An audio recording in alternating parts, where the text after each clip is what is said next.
Bugün present perfect haqqında danışırıq. Yəni indiki bitmiş zaman.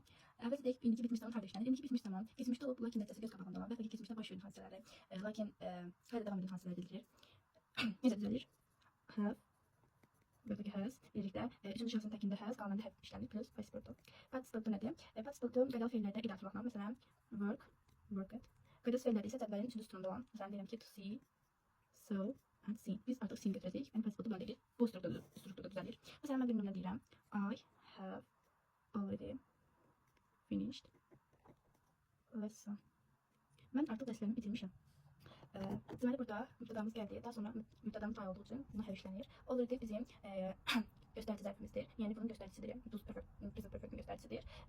Finished isə participle'umuzdur. Maydasında bizim tamamlığımızda mən dərslərimi artıq bitirmişəm. Bunun sual və inkar formasında yazaq. Deməli, sual formasında have gələcək aydan qabağa. Yəni have I finished my lesson. Already gəlir sonra. Already. Sual işarəsi.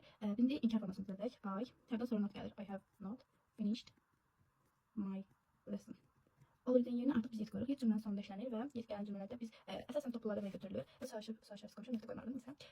Əsasən toplularda götürülür ki, yet olan cümlələrdə indiki bitmiş zaman işlənir.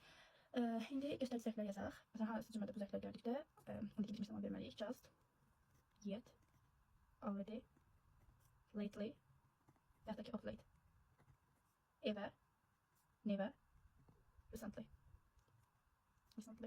Digər zaman zərflərimiz də odur ki, today, this week, və yaxud da ki, this month, this year olar. Yəni belə.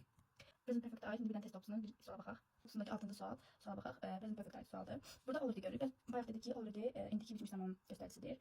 Lakin yenə də baxaq, bitmiş zaman seçməliyik biz. Is, was, will, bunlar bitmiş zaman düzəldir. Bitmiş zaman ancaq has, have və had düzəldir. Ona görə bu variantlar ataraq gedir.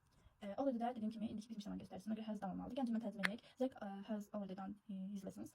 Zack artıq onun dərslərini edib. He can go to the cinema with his friends now. O indi dostlarıyla sinemaya, yəni kinoteatra gedə bilər. Bu qədər. İzlədiyiniz üçün təşəkkürlər.